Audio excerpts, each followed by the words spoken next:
You've spent your entire life being told who you are. A name, a personality, a history, a set of beliefs about what is possible and what is not. And over time, you accepted those things as truth. But what if that truth is incomplete? What if the person you think you are is only a surface-level construct? A role, a carefully maintained identity, designed to help you function in a world you've never been taught to truly see? Because beneath your thoughts, beneath your emotions, beneath every story you've ever told yourself, there is something else. Something constant. Something aware. Something that has been present through every moment of your life. The question is not whether it exists. The question is, why have you never been taught to recognize it? This audiobook is not here to motivate you. It is not here to comfort you. And it is not here to give you another belief system to hold on to. It is here to challenge the way you perceive reality, to dismantle what you think you know, and to guide you into direct awareness of what you actually are. Because once you see it, you cannot unsee it. And everything begins to change. Not the world outside of you, but the way the world exists through you. This is not beginner-level understanding. This is not surface-level thinking. This is a deeper exploration of consciousness, of perception, of the invisible mechanics shaping your experience in every moment. So as you listen, don't just agree. Don't just analyze. Observe. Observe your thoughts as they arise. Observe your reactions. Observe where you resist and where something feels familiar. Because the truth you are looking for is not something you will be given. It is something you will begin to recognize. And once you do, you will never experience yourself or reality the same way again. Before we begin, if you find yourself drawn to this kind of exploration of awareness, perception, and the deeper nature of reality, take a moment to support the work. A simple like, a comment, or subscribing to the channel helps this message reach others who are also searching. And as you listen, feel free to share what stands out to you, what you notice, what shifts, what resonates. Now, let's begin. Chapter 1. You've already heard it before. You are the universe experiencing itself. But hearing it and knowing it are not the same. Because if you truly understood what that meant, not intellectually, not poetically, but functionally, your entire way of moving through reality would change. You wouldn't just believe you are connected. You would operate like it. Let's strip it down. What you call yourself right now, your body, your thoughts, your identity, is a localized point of awareness. That's it. A focal point. A lens. A temporary position through which consciousness is observing itself. Now here's where it gets deeper. Science tells you that matter is mostly empty space. Atoms, what you think of as solid, are almost entirely void, with particles flickering in and out of probability. Not even things in the traditional sense, but patterns of energy. So if your body is not truly solid, and the world around you is not truly solid, then what are you actually interacting with? Information, frequency, interpretation. Your brain is not showing you reality. It's showing you a translation of reality, a constructed interface. Just enough for you to navigate. Not enough for you to see the full truth.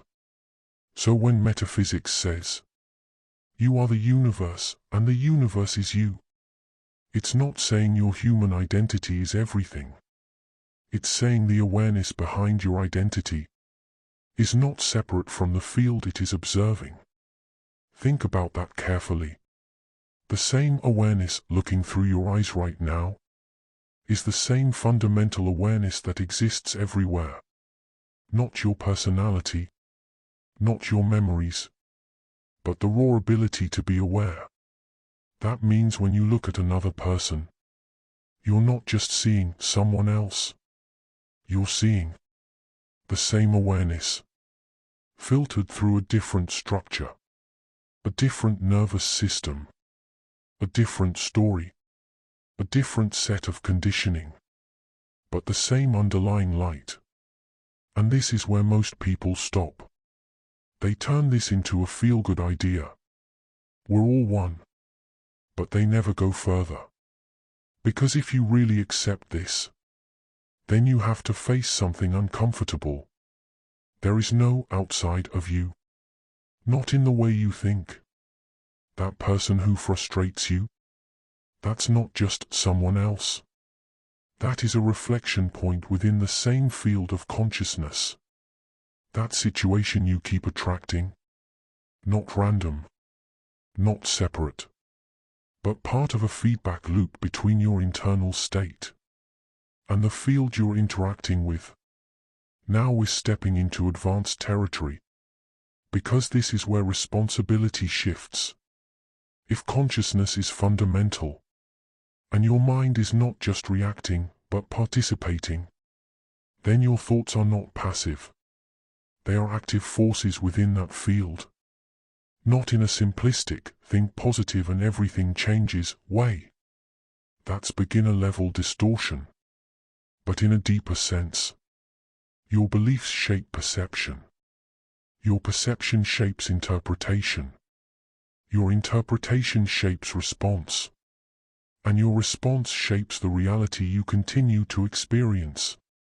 A closed loop. Self-reinforcing. Until you become aware of it. And awareness is the only thing that can interrupt the pattern. So when we say you are the universe, we are pointing to this. You are not just inside reality. You are a node through which reality is being generated, perceived, and reinforced simultaneously. Now take a moment and sit with that. Not to agree with it. Not to reject it. But to observe what happens in your mind when you hear it. Because this is where the real work begins. Not in repeating the idea, but in seeing where you still experience yourself as separate. And in the next chapter, we're going to go even deeper into that separation. Because it's not an accident. It's a design. A necessary illusion. And understanding why it exists is what unlocks everything else. Chapter 2: The Necessary Illusion of Separation. If you are the universe, then why don't you experience everything? Why don't you feel every mind? See through every set of eyes? Know all things at once? Because you are not here to experience everything at once. You are here to experience something specifically. And specificity requires limitation. Separation is not a mistake. It is not a flaw in the system. It is a function. Think of consciousness as an infinite field. Formless, boundless, without edges. In that state, there is no contrast. No distinction. No this versus that. And without contrast, there is no experience. So what happens? Consciousness does something extraordinary. It folds in on itself. It creates boundaries, points of view, filters. You are not separate from the whole. You are a deliberate narrowing of it. A focusing. A reduction from infinity into perspective. And here's the part most people never fully grasp. That narrowing comes with a cost. To experience yourself as you must forget what you truly are. At least, partially. Not completely. Because if you fully forgot, you would lose the capacity to question, to seek, to become aware again. So instead, something remains. A subtle knowing. A pull. A sense that there is more to you than what you've been told. That feeling. That quiet tension between who you think you are and what you sense you might be. That is not confusion. That is memory trying to surface through limitation. Now let's go deeper. Your identity, your name, your past, your roles feels solid, feels real, feels like you, but it is constructed, layer by layer. Conditioning, experience, language, belief, and most of it was given to you before you even had the awareness to question it. So what you call yourself is, in many ways, a programmed interface. A set of patterns that help you function in this specific reality. But beneath that interface, there is something untouched, unconditioned. The observer. Not your thoughts, but the one aware of your thoughts. Not your emotions, but the one noticing them rise and fall. That observer does not change. It does not age. It does not carry your story. It simply is. And here's where things begin to shift in a real way. You've spent most of your life identifying with the interface instead of the observer. You say, I am anxious. I am angry. I am this kind of person. But what if that's not accurate?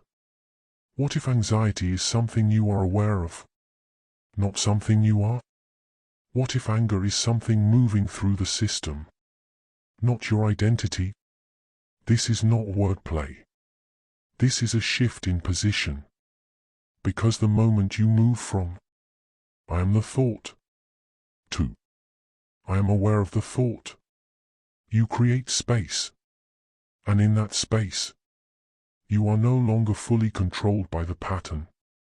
This is where real power begins. Not in controlling reality, but in no longer being unconsciously controlled by your own mind. Now let's connect this back to the illusion of separation. The self you've been operating as, your personality, your reactions, your habits, is part of the structure that maintains the illusion. It keeps things consistent, predictable, coherent. Because without that structure, the boundary between you and everything else would begin to blur. And that can feel destabilizing. This is why, when people begin to wake up to deeper awareness, they often feel disoriented, detached, even afraid. Not because something is going wrong, but because the system is loosening its grip.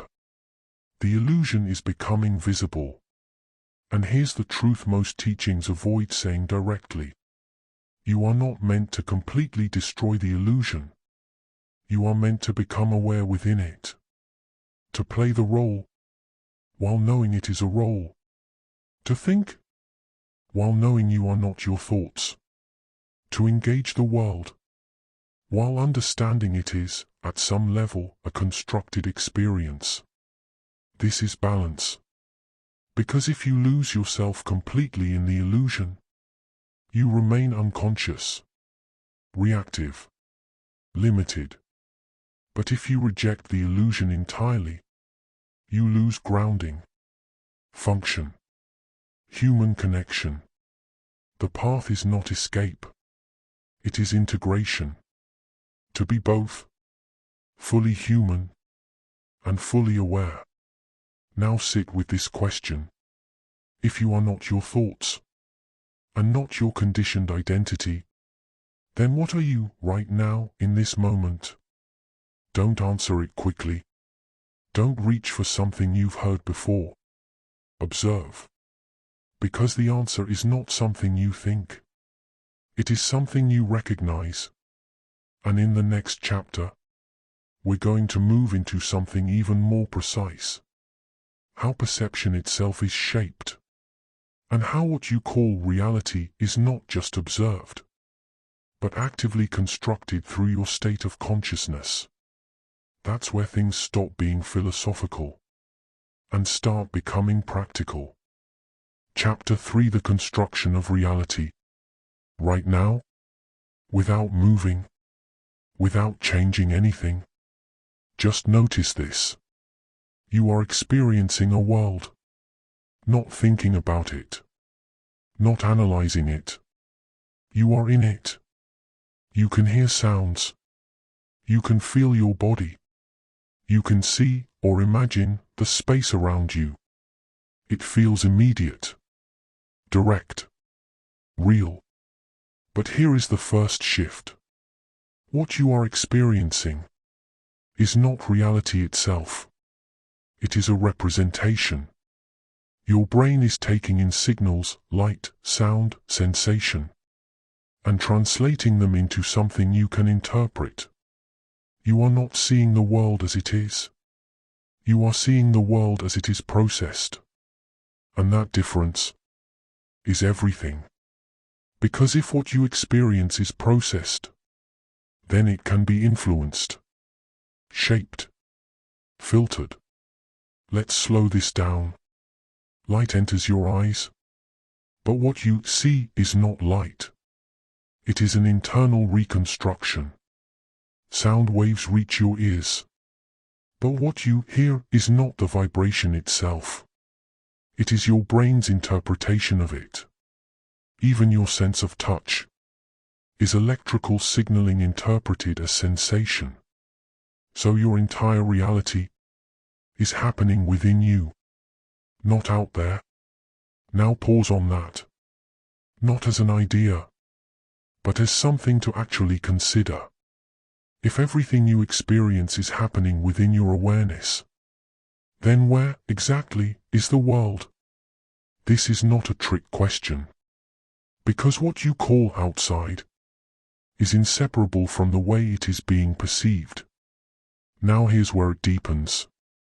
If perception is constructed, then it is not neutral. It is shaped by what you expect, what you believe, what you've experienced before, what you are currently focused on. Two people can walk into the same room and leave with completely different realities.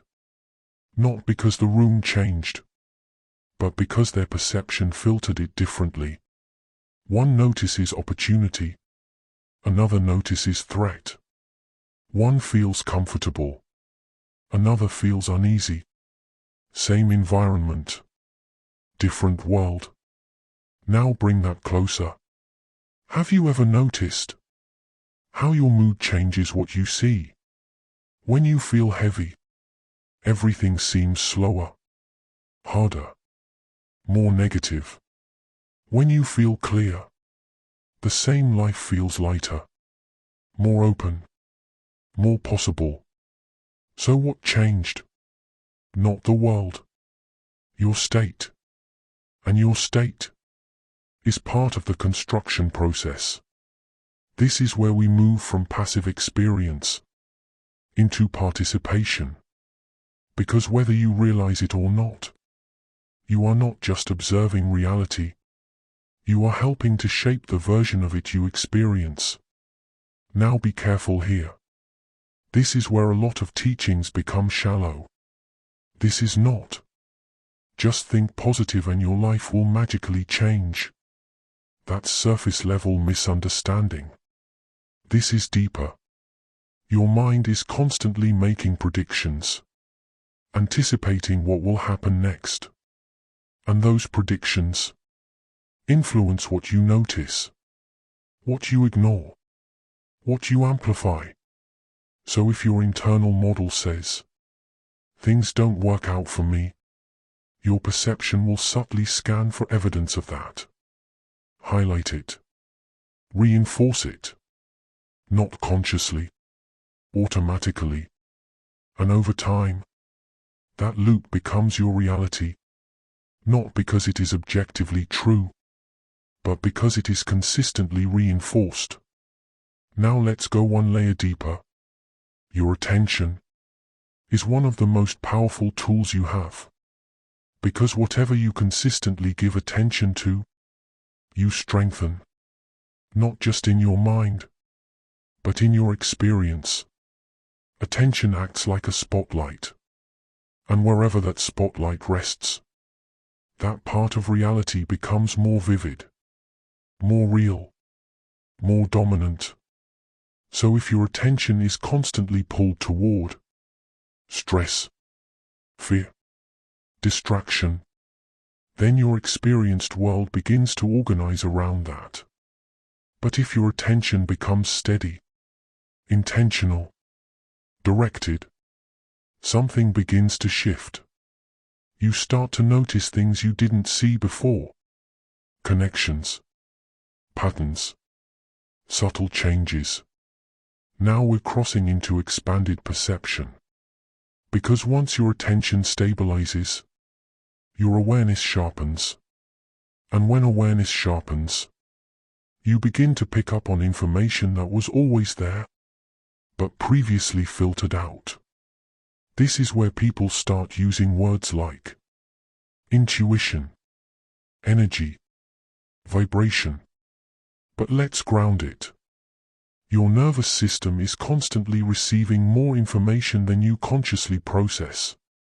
Micro-expressions on faces, subtle shifts in tone, changes in environment, patterns over time. Most of it never reaches conscious awareness, but it is still being registered. And when your mind becomes quieter, less reactive, more present, that information starts to rise. Not as thoughts, but as knowing, a sense, a feeling that something is off, or aligned, before you can explain why. This is the beginning of what many call psychic perception. Not supernatural. Refined awareness. The ability to perceive more, because you are filtering less. Now stay grounded. This is not about becoming disconnected from reality. It's about becoming more sensitive to it. More aware of the layers most people overlook. Because the truth is, reality is not just what is obvious. It is also what is subtle, quiet, patterned. And when your awareness expands, your interaction with reality changes. You begin to respond differently, choose differently, notice differently, and over time, that changes your trajectory. Not instantly, not magically, but consistently. Now bring this back to yourself. Right now, as you sit here listening, notice. What are you aware of? Not just externally, but internally. Your thoughts, your body, the space of awareness itself. Can you feel the difference between being lost in thought and being aware of thought? That shift is the doorway. Because the more you stabilize in awareness, the less automatic your perception becomes, and the more intentional your experience becomes. This is where reality begins to feel different. Not because the world has changed, but because you are no longer experiencing it the same way. And this is only the beginning. Because in the next chapter, we're going to go deeper into something even more precise. How identity and belief don't just influence perception, but actually limit what you are capable of perceiving at all. And once you see those limits, you can begin to move beyond them. Not conceptually, but directly. Take a moment before continuing. Not to think, but to observe. Because everything we're talking about is already happening. You're just beginning to notice it.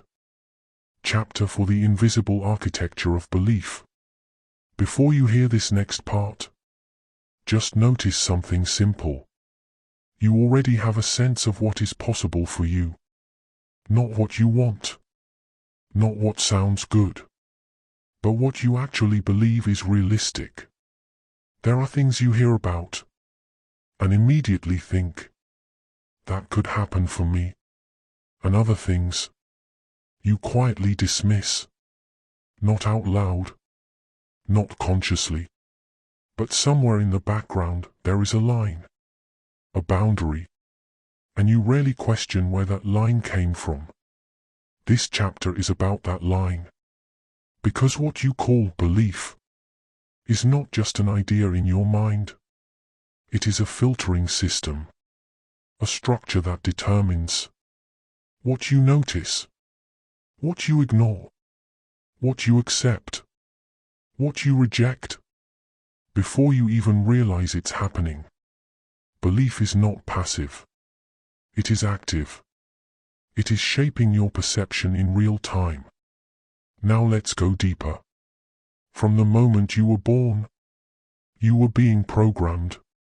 Language, culture, reactions from others, experiences that created emotional impact, all of it forming patterns.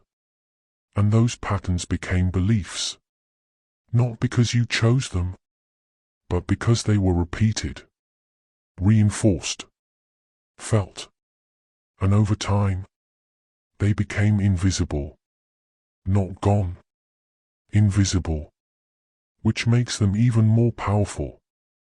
Because what you cannot see, you cannot question. Now here's where it gets precise. Your beliefs do not just influence what you think. They influence what you are capable of perceiving.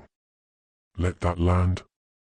If something falls outside of your belief system, you are less likely to even notice it.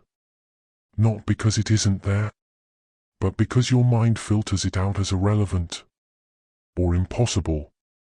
This is happening constantly.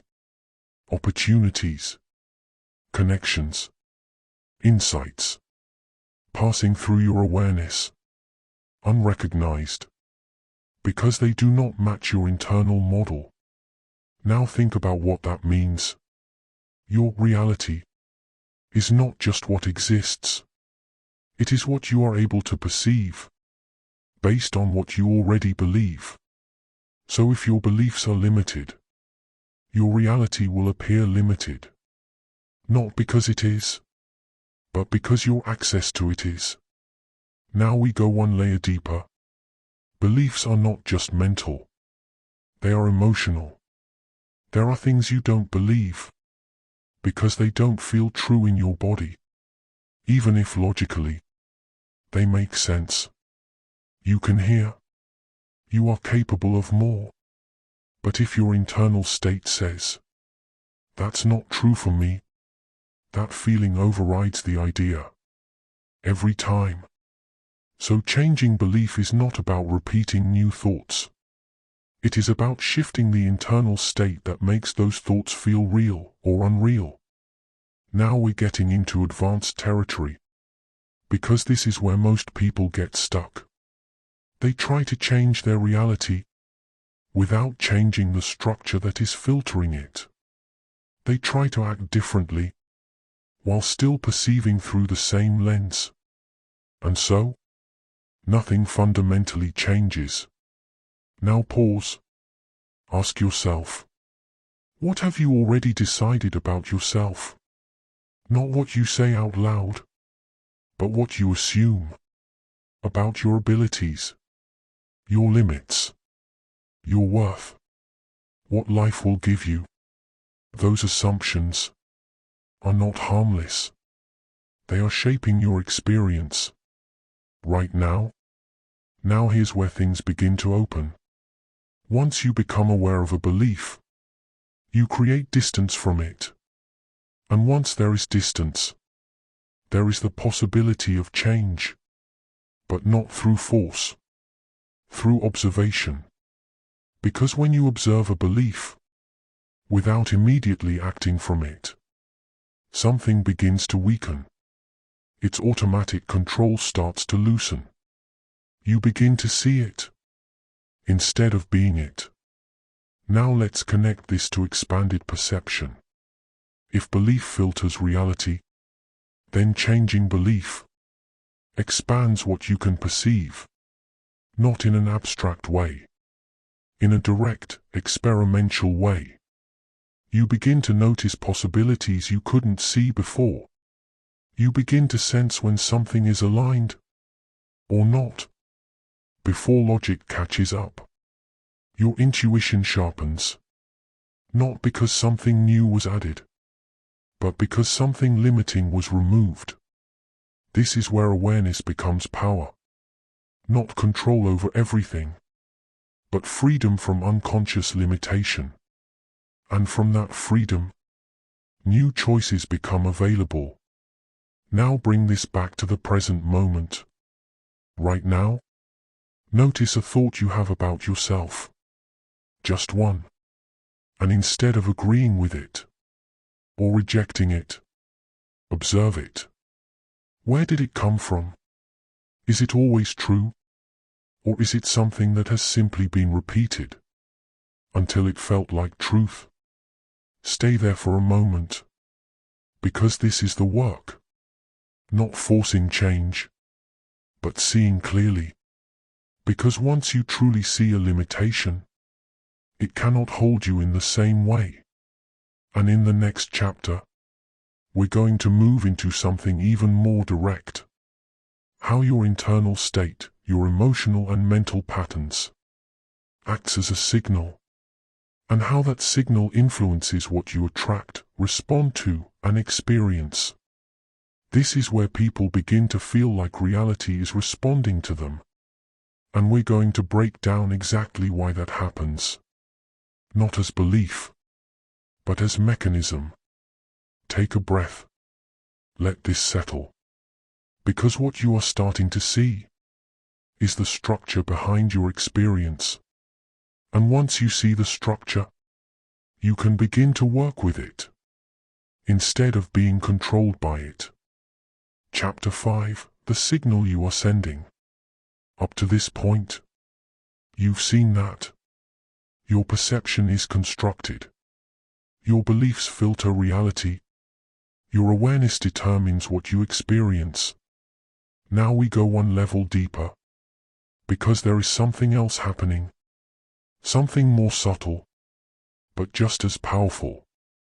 You are not only perceiving reality, you are broadcasting into it. Not with your words, not with what you say you want, but with your state. Right now, whether you realize it or not, you are in a state, a mental tone, an emotional pattern, a way of being. And that state is not neutral. It is organizing your experience. Think about this carefully.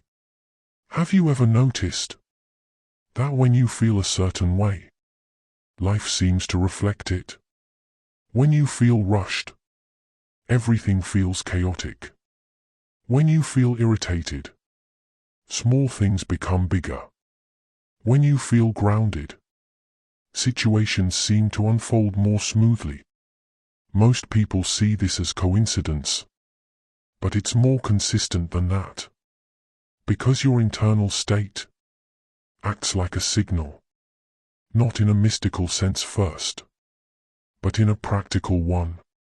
Your state influences how you interpret situations, how you respond to people, what choices you make, what you avoid, what you move toward.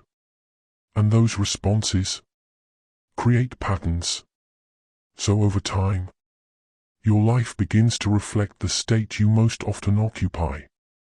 Not because reality is magically obeying you, but because your state is shaping your interaction with it. Now let's go deeper. Your nervous system is constantly scanning your environment, looking for safety, threat, opportunity, and your internal state determines what it prioritizes. If your state is anxious, Your system scans for problems. If your state is confident, it scans for possibilities. Same environment, different signal, different experience. Now here's where it becomes more subtle. Because your state is not just influencing what you notice, it's influencing what you emit. Your tone of voice, your body language, your timing, your presence. All of it communicates something. Before you ever speak, people respond to that. Situations respond to that. Not consciously, but consistently. This is why two people can say the same words and get completely different results. Because the signal underneath the words is different. Now we move into deeper territory. Once your awareness becomes more refined, you begin to feel your state more clearly, not just as emotions, but as a kind of internal atmosphere. Tight or open, heavy or light, scattered or focused. And when you become aware of that, you gain something powerful. The ability to shift it. Not by forcing emotion, but by changing your relationship to it. For example, instead of being lost in stress, you notice it. Instead of reacting automatically, you pause. That pause begins to interrupt the pattern. And in that interruption, you can choose a different response. This is where your signal begins to change. Not instantly, not perfectly, but gradually. And as your signal changes, so does your experience. Now let's expand this further. When your mind becomes quieter, and your awareness becomes more stable, you begin to sense something else. The field around interaction. The space between you and others. The subtle shifts in energy during conversations. The feeling of a situation before it fully unfolds. Again, stay grounded. This is not fantasy. It is sensitivity. Your system is picking up on more information because it is less distracted, less reactive. This is where intuition becomes sharper. You begin to know when to move and when to wait, when something is aligned and when it isn't. Not through overthinking, but through direct sensing. And that sensing influences your decisions, which influences your outcomes, which reinforces your experience. Now you can start to see the loop. Your state, your signal, your perception, your response, your reality. Over and over again. Now pause here. Because this is important. You are not trying to control everything.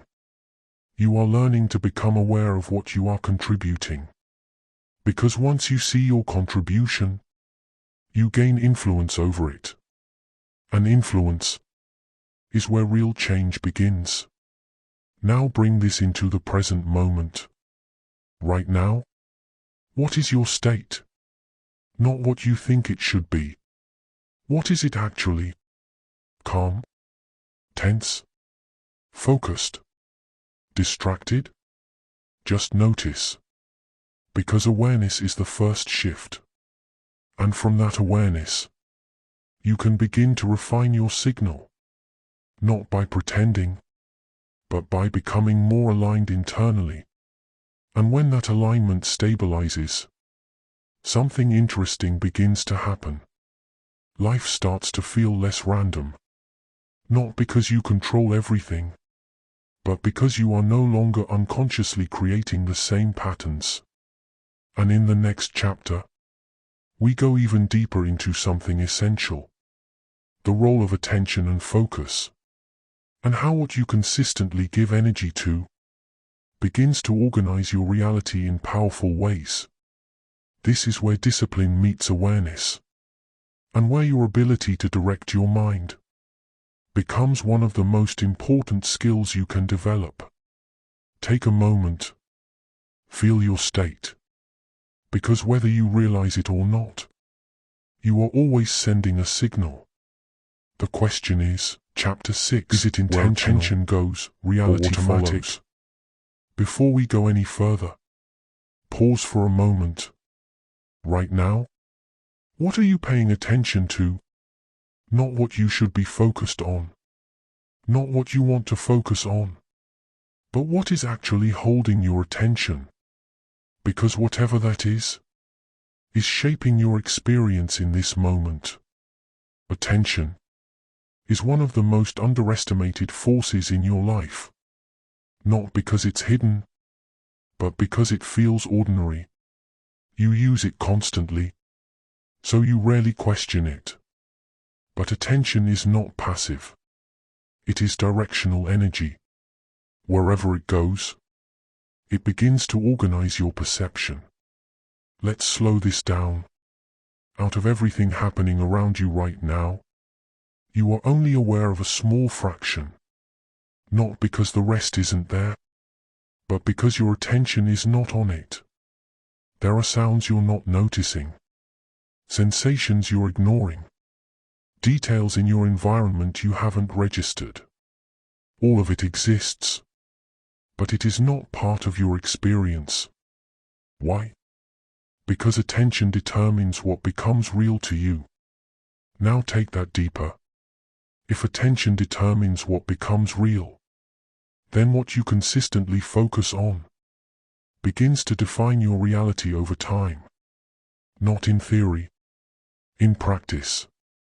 If your attention is constantly pulled toward problems, stress, what's missing, what could go wrong, then your experience of life becomes centered around that. Not because that's all that exists, but because that's what you are repeatedly activating. Now be honest with yourself. How often is your attention scattered, pulled in multiple directions, controlled by notifications, distractions, or random thoughts? Because if your attention is not under your direction, then your experience is not fully under your direction either. Now this is where discipline enters. Not harsh control, but intentional focus. The ability to decide, this is what I am going to give my attention to, and to hold it there, even when your mind wants to wander. Because your mind will wander. It has been trained to constant stimulation, constant input, constant movement. So when you try to focus, it resists. Not because something is wrong, but because that's the current pattern. Now here's the shift. Every time you bring your attention back, you are strengthening something. Not just focus, awareness itself. You are reinforcing your ability to choose instead of react. And that ability changes everything. Because once you can direct your attention, you can begin to reshape your experience. Now let's connect this to everything you've learned so far. Your beliefs filter what you notice. Your state influences how you interpret it. But your attention determines what you engage with in the first place. So if you change your attention, you begin to interrupt the entire cycle. Now we go deeper. Attention is not just about what you look at externally. It is also about what you focus on internally. Your thoughts, your memories, your imagined scenarios. If your attention is constantly replaying past mistakes, future worries, negative self-perception, then your internal world becomes heavy. And that internal state feeds back into your external experience. So the question becomes, can you choose where your attention rests? Even internally? Can you notice a thought and decide not to follow it? Can you feel an emotion without building a story around it. This is advanced focus, not forcing the mind to be silent, but choosing what to engage with. Now pause. Right now, notice a thought passing through your mind. Don't stop it. Don't analyze it. Just notice it. And instead of following it, return your attention to this moment, that movement, away from the thought, back to awareness. That is control. Subtle, but powerful. Now imagine strengthening that ability, day after day, moment after moment. Your attention becomes steadier, less reactive, more precise. And as that happens, something else begins to open. Clarity. Because when your attention is not scattered, you begin to see more. Patterns become obvious. Distractions lose their pull. Decisions become clearer. This is where your perception sharpens even further. And when perception sharpens, your interaction with reality becomes more effective. Not because the world changed, but because you are no longer diluted in your awareness. Now let's take one final step deeper. Attention doesn't just shape your present moment. It shapes your future. Because what you consistently give attention to, you reinforce. What you reinforce becomes habit. What becomes habit becomes identity. And identity shapes your life. So this is not small. This is foundational. Now bring it back to yourself. Right now, in this moment, where is your attention? And more importantly, is it there by choice? Or by default? Because the moment you begin to choose, you step out of automatic living and into intentional experience. And in the next chapter, we bring everything together, not as separate ideas, but as a way of being, where awareness, belief, state, and attention begin to align. This is where understanding becomes embodiment, and where this work stops being something you listen to and becomes something you live. Take a moment. Gently bring your attention back to yourself, because that is where everything begins.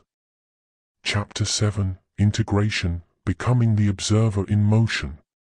Up to this point, we've explored different layers of your experience.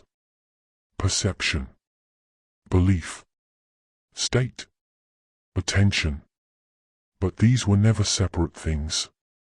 They were always operating together. At the same time. Most people just don't see the connections. So they experience life as random. I feel this way. I think this thought. This happened to me. As if each event is isolated. But from a deeper perspective, your experience is a continuous system. A loop of interaction between what you believe, what you focus on, what state you're in, and what you perceive. Now let's slow this down. Your beliefs set the boundaries of what feels possible. Your attention selects what within those boundaries becomes active. Your state colors how you interpret what you selected.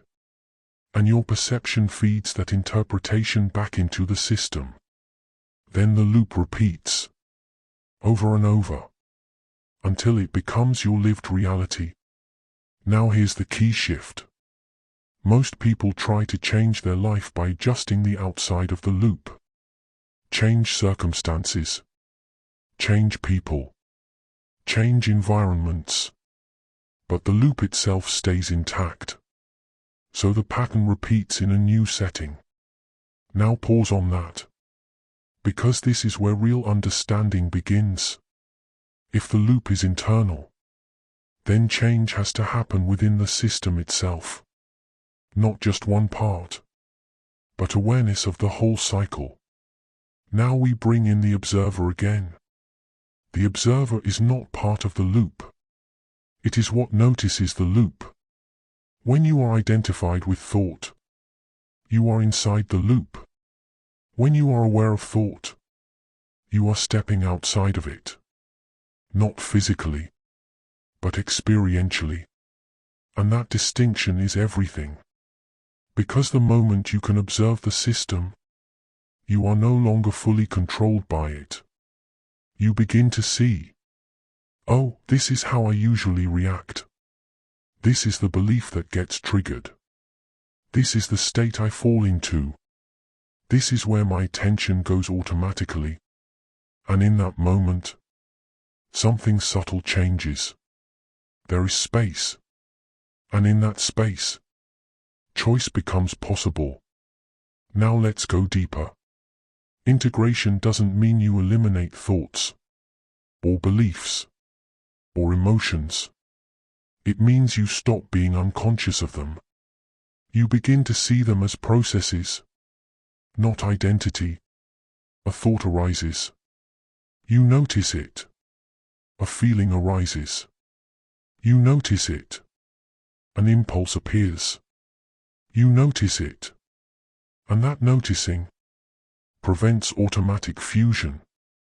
You are no longer completely inside the pattern. You are aware of it while it moves.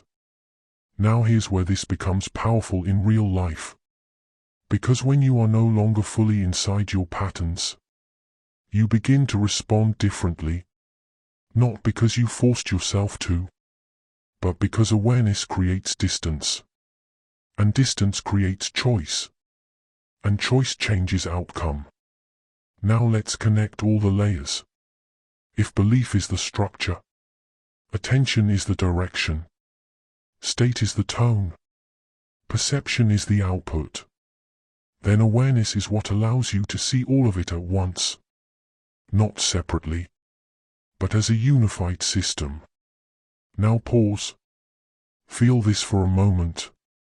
Right now, there is thinking happening. There is sensing happening. There is awareness of both. Can you notice the difference between what is happening and the awareness of it happening? That distinction is the foundation of integration. Because once you recognize it, you cannot fully unsee it. Now something important. Integration is not a permanent state of clarity. It is a practice of returning, again and again, to awareness, to observation, to presence. Because the system will continue to operate. Thoughts will continue. Emotions will continue. Patterns will continue. But your relationship to them changes. You are no longer fully absorbed. You are aware. Now let's bring this into something practical. In everyday life, you will forget this. You will get caught in reaction. You will identify with thoughts again. You will lose awareness at times. That is normal. Integration is not perfection. It is recognition and return. Recognition. Oh, I'm in the pattern again. Return. Let me observe instead of react. Over time, that gap becomes more natural. And in that gap, your experience of life begins to shift. Not dramatically at first. Subtly. Less reactivity. More clarity. More choice. Now bring this back to the larger picture. This entire audiobook has not been about adding more knowledge. It has been about revealing what is already happening. Your mind is already constructing reality. Your attention is already shaping experience. Your beliefs are already filtering perception. Your state is already influencing your outcomes. You were never separate from this process.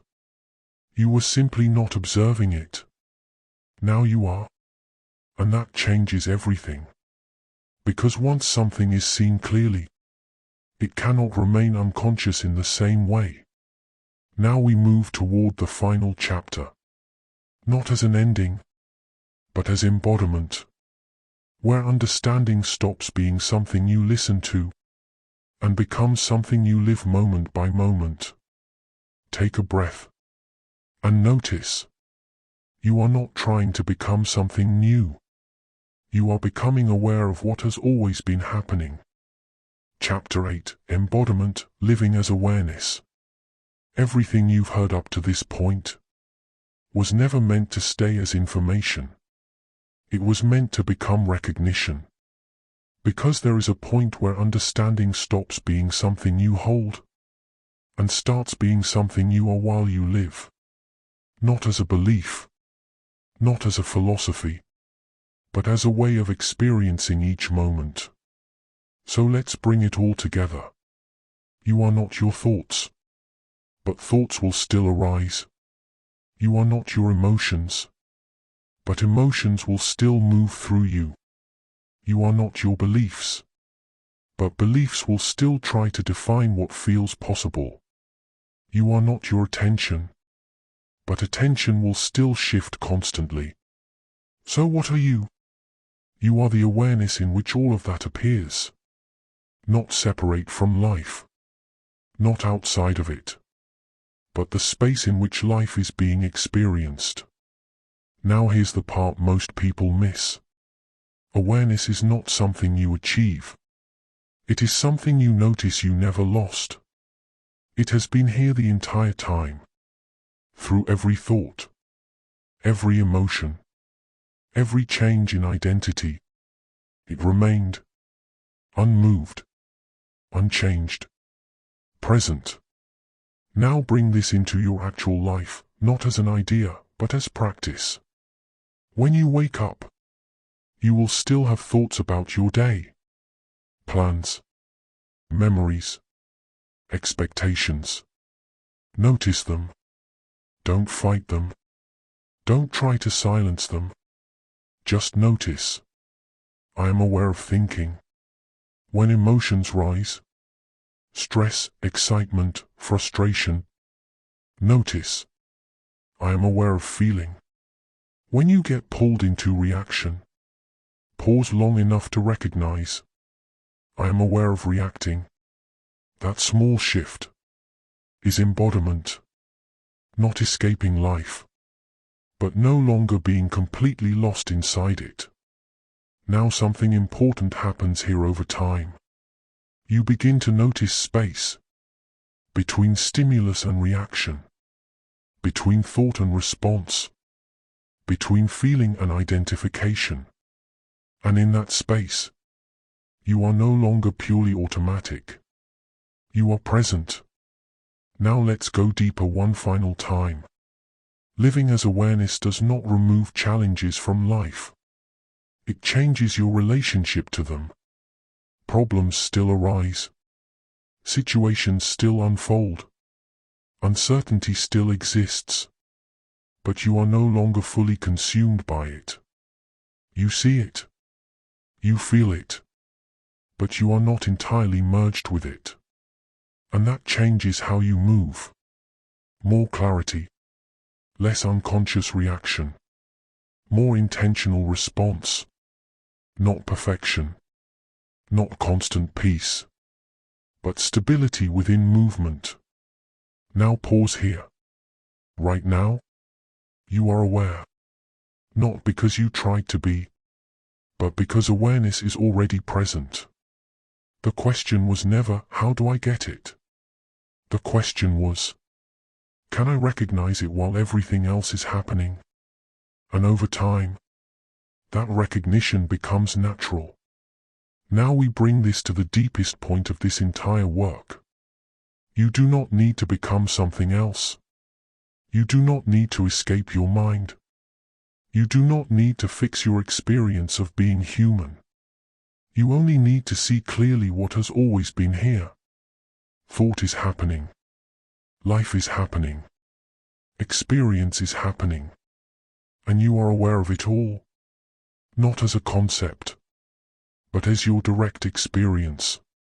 Now rest there for a moment, not analyzing, not continuing the chain of thought, just noticing. Awareness is here, and it has always been here. This is the end of the structure, but not the end of the practice, because life will continue, and awareness will continue with it. And every moment becomes an opportunity to recognize, I am aware. That is the simplest truth in everything we've explored. Not complex, not distant, not hidden. Right here, always. Daily integration practice. Pause 3 to 5 times a day. Ask, what am I aware of right now? Notice thoughts without following them. Notice emotions without becoming them. Return to simple awareness of the present moment. No forcing. No perfection. Just noticing. You are not trying to escape thought, belief, or emotion. You are learning to stop mistaking them for what you are. Everything you were searching for was never absent, only overlooked. And now it is no longer invisible. If something in this experience resonated with you, if it shifted the way you see, think, or feel, take a moment to support the channel. Like the video, subscribe, and share your thoughts in the comments. Not just for engagement, but as a way of continuing the awareness you've just explored. Because what you noticed here may be exactly what someone else is ready to see. And if you choose to return to this work, or continue deeper into these ideas, we'll be here.